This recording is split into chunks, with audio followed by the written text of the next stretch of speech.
Hello everyone, आप सभी कैसे हैं। आई होप आप सभी अच्छे होंगे। और आज हम फिर से स्टार्ट करते हैं चाइल्ड डेवलपमेंट के 30 क्वेश्चंस की प्रैक्टिस करेंगे। ठीक है, मिलके सभी करेंगे। सभी तैयार हो जाइए और ज़्यादा टाइम गवा बिना मैं आगे बढ़ती हूँ और पहला क्वेश्चंस लेती हूँ। पहला क्वेश्चन है, इनमें से कौन सी बच्ची मध्य बाल अवस्था में होगी। एक बच्ची जिसने अभी सामाजिक संदर्भों में नकल सीखना शुरू किया है। बी, एक बच्ची जो अमूर्त विचारों का आसानी से पालन कर सकती है। या सी, एक बच्ची जो सकारात्मक खेलों में शामिल नहीं हो सकती। या डी, एक बच्ची जो तार्किक रूप से तर्क कर सकती है और संरक्षण कर पाती है। बताइएगा आप कौन सा राइट होना चाहिए इसका आंसर। तो हमारा इसका राइट आंसर है डी, एक बच्ची जो तार्किक रूप से तर्क कर सकती है और क्या कर सकती है, संरक्षण। किसकी बात कही गई है, मध्य बाल अवस्था। ठीक है बच्चों। नेक्स्ट क्वेश्चन है हमारा सेकंड, निम्नलिखित में से कौन सा कथन वृद्धि की विशेषता का प्रतिनिधित्व नहीं करता। ए, यह एक मात्रात्मक पहलू है, यह मापने योग्य नहीं है, यह जीवन पर्यंत नहीं है, यह केवल शारीरिक विकास को दर्शाता है। किसकी बात कही गई है, एक मिनट।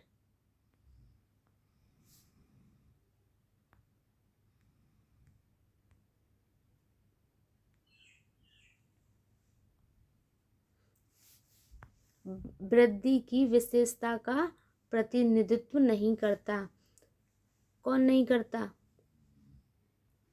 यह मापने योग्य नहीं है। राइट आंसर इसका क्या होगा, बी। अब है हमारा थर्ड क्वेश्चन, पियाजे के सैद्धांतिक दृष्टिकोण से नई सूचनाओं को अपने मौजूदा ज्ञान में शामिल करने को क्या कहते हैं। ए, समायोजन, समाजीकरण। या सी, आत्मसात्करण। या डी, संगठन। मौजूदा ज्ञान की शामिल करने को, तो इसका आंसर है सी, आत्मसात्करण करना। अब हमारा है क्वेश्चन फोर कहता है कि अधिगम निर्योग्यता क्या है। ए, समुचित निवेश के साथ सुधार योग्य नहीं होती। बी, एक स्थिर अवस्था है। सी, एक चर अवस्था है। या डी, जरूरी नहीं कार्य पद्धति की हानि करे। बताइए इसका आंसर क्या होना चाहिए। यह एक कैसी अवस्था है, यह एक चर अवस्था है, स्थिर अवस्था है, सॉरी। कैसी अवस्था है, स्थिर अवस्था। आगे बढ़ते हैं। क्वेश्चन नंबर 5, बच्चे किस तरह सीखते हैं। फर्स्ट, पढ़कर, सेकंड, सुनकर, थर्ड, देखकर, या फोर्थ, क्रिया करके। ऑप्शन है हमारा A, first second. B, first second third. या सी, सेकंड थर्ड फोर्थ। या D, first second third fourth. अब ये तो आप बता सकते हैं कि बच्चे कैसे सीखते हैं, पढ़कर भी, सुनकर भी, देखकर भी तथा क्रिया करके भी। तो हमारा राइट आंसर क्या होना चाहिए, हमारा राइट आंसर है D, first second third and fourth, all. अब आते हैं हम क्वेश्चन नंबर 6 पे। 6 क्या कहता है, गार्डनर के अनुसार किस प्रकार की बुद्धि व्यक्तियों को संवाद करने में सक्षम बनाती है। ए, शारीरिक किनेस्थेटिक। बी, भाषाई। सी, संगीतमय। या डी, दृश्य स्थानिक। तो हमारा इसका राइट आंसर क्या होना चाहिए, भाषाई। अब है हमारा क्वेश्चन नंबर 7, प्रगतिशील शिक्षा के बारे में निम्नलिखित में से कौन सा कथन बताता है। शिक्षा स्वयं ही जीवन है। ए, स्कूल शिक्षा को यथासंभव लंबे समय तक जारी रखना चाहिए। बी, स्कूलों की आवश्यकता नहीं है, बच्चे अपने जीवन के अनुभवों से सीख सकते हैं। या सी, स्कूलों में शिक्षा सामाजिक और प्राकृतिक दुनिया को प्रतिबिंबित करें। या डी, जीवन सच्चा शिक्षक है। शिक्षा स्वयं ही जीवन है के विषय में बताना है। तो ये आप कर सकते हैं। इसका राइट आंसर है हमारा सी, स्कूलों में शिक्षा सामाजिक और प्राकृतिक दुनिया को प्रतिबिंबित करती है। ठीक है बच्चों, अब हम आगे बढ़ते हैं 8th क्वेश्चन नंबर पे। चलिएगा, हमारा 8th है, बच्चों के बारे में निम्नलिखित कथनों में से कौन सा सही है? ए, बच्चे वैज्ञानिक शोधकर्ता बनने के लिए पैदा होते हैं। बी, बच्चे पर्यावरण के सक्रिय अन्वेषक हैं। या बच्चे वयस्कों की तरह सोचते हैं, सिर्फ उनसे कम।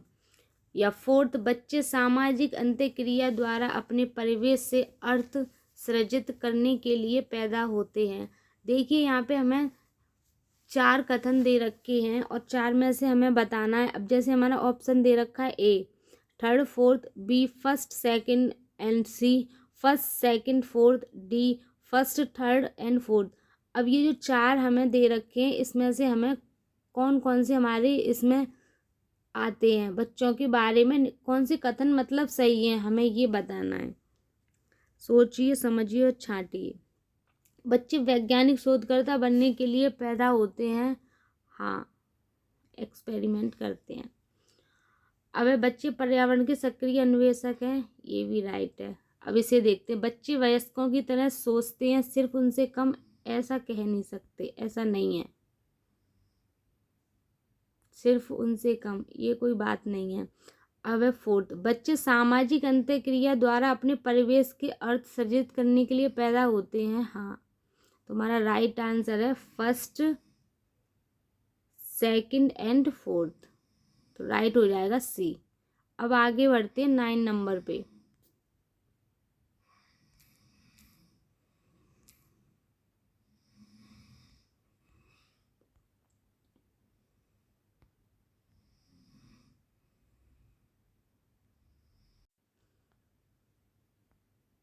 क्वेश्चन 9 बोलता है हमारा, पियाजे के सिद्धांत में आयतन, लंबाई, मात्रा इत्यादि का संरक्षण किस अवस्था में होता है? ए, स्थूल प्रक्रिया। या बी, औपचारिक प्रक्रिया। या सी, पूर्व प्रक्रिया। या डी, संवेदीय पेशीय प्रक्रिया। पियाजे के सिद्धांत में आयतन, लंबाई, मात्रा, इसकी बात कही गई है। इसका जो संरक्षण है वो किस अवस्था में होता है, बताइए। इसका जो संरक्षण है वो हमारा स्थूल प्रक्रिया में होता है। अब आते हैं क्वेश्चन नंबर 10। अब क्वेश्चन 10 कहता है कि निम्न में से कौन सी प्रक्रिया प्रभावशाली समस्या समाधान में बाधक है? ए, सही स्कीमा को क्रियाशील करना। बी, प्रतिक्रिया अन्वयता। या सी, सही समस्या को पहचानना। या डी, अन्वेषणात्मक रणनीतियों या समस्या समाधान की सामान्य रणनीतियों का प्रयोग करना। बताइए। ये बात कही जा रही है कि प्रक्रिया प्रभावशाली समस्या समाधान में बाधक है, तो इसका राइट आंसर है प्रतिक्रिया अन्वयता। अब आते हैं हम क्वेश्चन नंबर 11। निम्नलिखित में से कौन सी प्रक्रिया समस्या समाधान में शामिल है? फर्स्ट, तुलना करना। बी, जिक्र करना। थर्ड, वस्तुओं और डेटा का वर्गीकरण। या फोर्थ, परीक्षण तथा त्रुटि का उपयोग। तो इसका हमारा ऑप्शन है फर्स्ट या second. B, first second third fourth. And C, second third fourth. And D, first and third. तो इसका हमारा स्टूडेंट राइट आंसर होगा first second and third fourth. तुलना करना, जिक्र करना, वस्तुओं डाटा का वर्गीकरण, परीक्षण तथा त्रुटि का उपयोग, ऑल सभी। Question number 12। मानव व मनुष्यों में विकास की सबसे तीव्र गति होती है? शैशव काल में, किशोरावस्था में, यौवन अवस्था में या बाल अवस्था में? सबसे तीव्र गति किस में होती है जो विकास करती है मनुष्य में? वह एज होती है हमारी किशोरावस्था। ठीक है, अब आगे बढ़ते हैं इसी प्रकार से।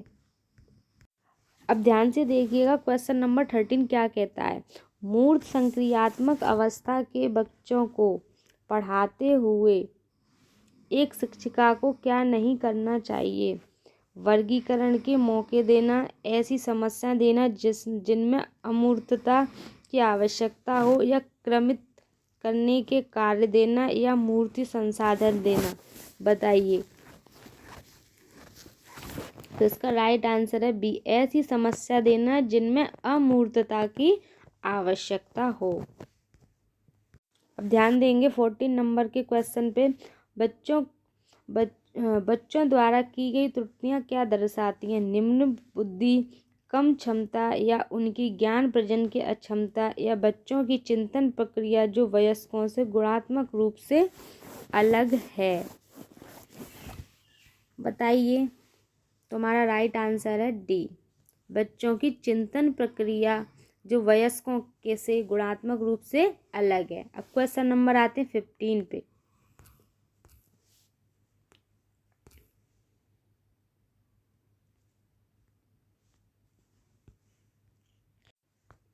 इसी प्रकार से आगे बढ़ेंगे और अपने क्वेश्चंस को हम करते जाएंगे। 15 देखते हैं क्या कहता है। एक शिक्षक अपने विद्यार्थियों में संज्ञानात्मक विकास को सुसाध्य करना चाहता है। निम्नलिखित में से कौन सा कौशल इस उद्देश्य के लिए सहायक नहीं है? कौन सा कौशल सहायक नहीं बताना है? रॉन्ग। मूल्यांकन, प्रबोधन, योजना बनाना या रटकर याद करना। ये देखो सिंपल है। तुम्हारा राइट आंसर होगा रटकर याद करना। अब देखते हैं क्वेश्चन नंबर 16 क्या कहता है। 16 कहता है कि डैश शब्द का प्रयोग जैविक अंतरों के लिए होता है, जबकि डैश शब्द का प्रयोग उन विशेषताओं और स्वभावों के लिए होता है जिसे कि एक विशिष्ट संस्कृति पुरुषों और महिलाओं के लिए उपयुक्त मानती है। तो ए जेंडर लिंग, या जेंडर लैंगिकता, या जेंडर लिंग, या लैंगिकता जेंडर। बताइए। तुम्हारा राइट आंसर होगा इसका ए। क्या होगा? ए। लिंग शब्द का प्रयोग जैविक अंतरों के लिए होता है, जबकि जेंडर शब्द का प्रयोग विशेषता स्वभावों के लिए होता है। इसी प्रकार आगे बढ़ेंगे। अब देखिए क्वेश्चन नंबर 17 क्या कहता है। एक अच्छी उपलब्धि जांच का एक अभिलक्षण निम्नलिखित में से क्या नहीं है? विधि मान्यता, विश्वसनीयता, या द्विअर्थकर्ता, या वस्तुनिष्ठता। तो क्या नहीं है? द्विअर्थकर्ता। ध्यान देंगे क्वेश्चन नंबर 18 पे। ये थोड़ा बड़ा है, इसे ध्यान से पढ़ेंगे ये कह क्या रहा है। एक जुड़वा भाइयों में से एक को सामाजिक आर्थिक रूप से धनाढ्य परिवार द्वारा गोद लिया गया जाता है और दूसरे को एक निर्धन परिवार द्वारा 1 वर्ष के बाद उनके बुद्धि लब्धांक के बारे में निम्नलिखित में से क्या अवलोकित होने की संभावना है? एक रिच फैमिली में गया है और एक पुअर फैमिली में। तो बच्चों देखो हमें कंपेयर करना है। तो ए कह रहा है निर्धन परिवार वाले लड़के की अपेक्षा धनी सामाजिक आर्थिक परिवार वाला लड़का अधिक अंक प्राप्त करेगा। बी सामाजिक आर्थिक स्तर बुद्धि लब्धांक को प्रभावित नहीं करता। या सी दोनों समान रूप से अंक प्राप्त करेंगे। या डी धनी सामाजिक आर्थिक परिवार वाले लड़के की अपेक्षा निर्धन परिवार वाला लड़का अधिक अंक लाएगा। अब देखिए कि ऐसा कुछ भी नहीं है कि रिच फैमिली वाला ज़्यादा नंबर लाएगा कि पुअर फैमिली वाला, इससे कोई मतलब नहीं है। तो हमारा राइट आंसर क्या होगा? बी। राइट आंसर बी होगा। सामाजिक आर्थिक स्तर बुद्धि लब्धांक को प्रभावित नहीं करता। अब इसी प्रकार क्वेश्चन नंबर 19 पे हम आते हैं। 19 क्या कहता है? अधिगम निर्योग्यता है, जरूरी नहीं कि कार्य पद्धति की हानि करे, एक स्थिर अवस्था है, समुचित निवेश के साथ सुधार योग्य नहीं होता। या डी एक चर अवस्था है। ये अभी एक सेम टू सेम यही क्वेश्चन निकल के गया था। तो हमारा राइट आंसर है इसका क्या? एक स्थिर अवस्था है। क्वेश्चन नंबर 20 देखेंगे। किस तरह के पाठ्यक्रम को लागू करके विद्यार्थियों की विफलता को कम किया जा सकता है? ए जो उनके सामाजिक संदर्भ से जुड़ा हो, बी जो अत्यधिक चुनौतीपूर्ण और जटिल हो, सी जो उनके दैनिक जीवन के लिए अप्रासंगिक हो, या डी जो अमूर्त से सरल की ओर बढ़ता हो। बताइए। इसका राइट आंसर है जो उनके सामाजिक संदर्भ से जुड़ा हो। ठीक है बच्चों, अब आगे बढ़ते हैं 21। अब देखो क्वेश्चन नंबर 21 क्या कहता है। शैक्षणिक दौरों के दौरान अपने बच्चों से आपकी क्या अपेक्षा नहीं होनी चाहिए? ए बच्चों को दौरे का आनंद लेना चाहिए, बी बच्चों को अवलोकन करके प्रश्न पूछने चाहिए, या सी बच्चों को कोई भी प्रश्न पूछने चाहिए, या डी बच्चों को अवलोकन करके अपनी डायरी में प्रश्न लिखने चाहिए शैक्षणिक दौरों के दौरान। तो राइट आंसर होगा हमारा इसका सी, बच्चों को कोई भी प्रश्न पूछने चाहिए। ठीक है, अब आगे बढ़ते हैं। देखो क्वेश्चन नंबर 22 क्या कहता है, निम्नलिखित में से कौन से युग्म के सही होने की संभावना सबसे कम है। सबसे कम सही होने की संभावना हमें व्यक्त करनी है। तो ए है कि भाषा और विचार प्रारंभ में दो भिन्न गतिविधियां, ये वास्कुइन ने कहा है। या बी भाषा विचार पर आधारित है, ये प्याजे ने कहा है। या सी भाषा वातावरण में एक उद्दीपक है, BF स्नीकर का कथन है। या डी बच्चे भाषा के बारे में निश्चित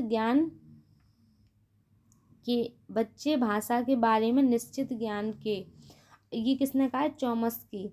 अब देखो ये कह रहा है, अब हम ध्यान देते हैं तो इसका हमारा जो राइट, देखो ए ये बिल्कुल राइट है, वास्तविक का है। भाषा विचार पर आधारित है, प्याजे जी ने कहा है, लेकिन हमारा रॉन्ग है ये। भाषा वातावरण में एक उद्दीपक है, ये BF स्नीकर ने कहा है नहीं। BF स्नीकर ने हमारा प्रसूत अनुबंध सिद्धांत दिया है। ठीक है, क्वेश्चन नंबर 23 क्या कहता है, निम्नलिखित में से कौन सा ऐसे समावेशी शिक्षण वातावरण सुनिश्चित करने के लिए बच्चों के साथ तय किए जाने वाले कुछ निश्चित मूल सिद्धांत हैं। फर्स्ट, बच्चों को अपनी आवाज़ उठाने या चिल्लाना नहीं चाहिए। आगे बढ़ते हैं। या सेकंड, बच्चों को अपनी बारी में बोलने तथा एक दूसरे को सुनने के लिए प्रोत्साहित करना चाहिए। वैसे दोनों ही राइट होनी चाहिए कि बच्चों को चीखना चिल्लाना नहीं चाहिए और बच्चों को अपनी बारी में बोलने के लिए एक दूसरे को प्रोत्साहित करना चाहिए। तो हमारा राइट आंसर क्या सही होगा इसका, सी। अब देखिए क्वेश्चन नंबर 24 क्या कहता है, डिसलेक्सिया का लक्षण डैश में कठिनाई है। किस चीज़ का, मूल पाठ समझना, संख्या प्रसंस्करण, या संचित संकल्पना, या लेखन। क्या राइट होगा इसका आंसर, इसका हमारा होगा मूल पाठ समझना। अब देखो क्वेश्चन नंबर 25 क्या कहता है, किस तरह के प्रश्न पूछकर बच्चों में समालोचनात्मक सोच को बढ़ावा दिया जा सकता है। ए वन अधिकार अधिनियम किस वर्ष पारित किया गया। बी त्रिभुज के तीनों कोणों का योग क्या होता है। या सी पृथ्वी के वायुमंडल की विभिन्न परतों के नाम लिखिए। या डी बीजों को अंकुरण के लिए हवा की आवश्यकता होती है, सिद्ध करने के लिए एक प्रयोग की रूपरेखा तैयार करिए। तो इसका हमारा राइट आंसर होगा डी, बीजों को अंकुरण के लिए हवा की आवश्यकता होती है, सिद्ध करने के लिए एक प्रयोग की रूपरेखा तैयार कीजिए। क्वेश्चन नंबर 26 क्या कहता है कि डैश विकलांगता का मॉडल विकलांग लोगों को ऐसी कमी के रूप में देखता है जिसका ठीक होना आवश्यक है, इसलिए विकलांग व्यक्ति समस्या है, ना कि कभी कभी दुर्गम समाज जिसमें वह व्यक्ति रहता है। तो ए चैरिटी, बी पेशेवर, सी सामाजिक, या डी चिकित्सा। तो हमारा इसका राइट आंसर क्या होगा, चैरिटी, क्योंकि हमें समस्या का समाधान विकलांग के लिए निकालना होता है, ना कि पूरी समाज के लिए। विकलांग से मतलब है हमें। अब देखो क्वेश्चन नंबर 27 क्या है, डैश का अर्थ है मुख्य धारा के स्कूल में उपस्थित होने वाले विकलांग बच्चे या अधिगम में परेशानी वाले बच्चे। ए विशेषज्ञता, बी अलगाव, सी एकीकरण, या डी समावेश। तुम्हारा राइट आंसर होगा एकीकरण। अब देखो क्वेश्चन नंबर 28 क्या है, आपकी कक्षा का एक विद्यार्थी प्रतिस्पर्धात्मक वातावरण के बारे में आशंकित और चिंतित रहता है। एक अध्यापिका के तौर पर आपको लगता है ये उच्च स्तर की शैक्षिक आशंका लोगों को अभिप्रेरित और जिम्मेवार रखती है और एक संधारणीय और समृद्ध जीवन के लिए मदद करती है। बी विद्यार्थी की बढ़ी हुई संशय और बेचैनी से भावनात्मक डर पैदा होता है जो विद्यार्थी एकाग्रता एकता, शक्ति और स्मृति क्षमता को प्रभावित करता है। ए गलत है लेकिन बी सही है, और ए बी दोनों सही हैं, या सी ए सही है लेकिन बी गलत है, एंड डी ए बी दोनों सही है। तो इसका राइट आंसर है ए गलत है लेकिन बी सही है। अब देखिए कथन वाला क्वेश्चन करते हैं कि अभिकथन एक शिक्षक को छात्रों के बीच समस्या समाधान रणनीतियों के विकास की सुविधा प्रदान करनी चाहिए। कारण क्या है इसका? रीजन, समस्या समाधान की रणनीतियाँ अधिगम में सुधार करती हैं और समालोचनात्मक चिंतन को बढ़ाती हैं। ए और आर दोनों सही हैं, और आर सही व्याख्या करता है ए की, एंड बी ए और आर दोनों सही हैं लेकिन आर सही व्याख्या नहीं करता है ए की, एंड सी ए सही है लेकिन आर गलत है, एंड डी ए और आर दोनों गलत हैं। तो इसका राइट आंसर होगा ए और आर दोनों सही हैं, और आर किसकी व्याख्या कर रहा है? ए की। ठीक है बच्चों, ये हैं। अब हमारा है लास्ट क्वेश्चन 30, इस पे ध्यान देंगे। जीन पियाजे के संज्ञानात्मक विकास के अनुसार बच्चे संरक्षण किस अवस्था में कर पाते हैं? ए सांवेदिक पेशी अवस्था, बी पूर्व संक्रियात्मक अवस्था, सी मूर्त संक्रियात्मक अवस्था, एंड डी अमूर्त संक्रियात्मक अवस्था। जीन पियाजे के संज्ञात्मक विकास के अनुसार बच्चे संरक्षण किस अवस्था में करते हैं? बताइए। मूर्त संक्रियात्मक अवस्था में। देखिए हमने अपने 30 क्वेश्चंस पूरे कर लिए हैं और हम ऐसे ही आगे करते रहेंगे। कल टेक्निकल इश्यू की वजह से मेरी वीडियो नहीं आ पाई थी। कोशिश करूँगी कि आगे से ऐसी दिक्कत ना आए, और प्लीज़ आप चैनल को सब्सक्राइब करिए एंड लाइक कमेंट करिए और बताइए कैसी लगी वीडियो। थोड़ी मेहनत की ज़रूरत है और मेहनत करूँगी, और आप अपना ध्यान रखें, अपने घर वालों का ध्यान रखें, और टेस्ट की अच्छे से तैयारी करिए। ठीक है, कल फिर मिलते हैं। Bye, take care.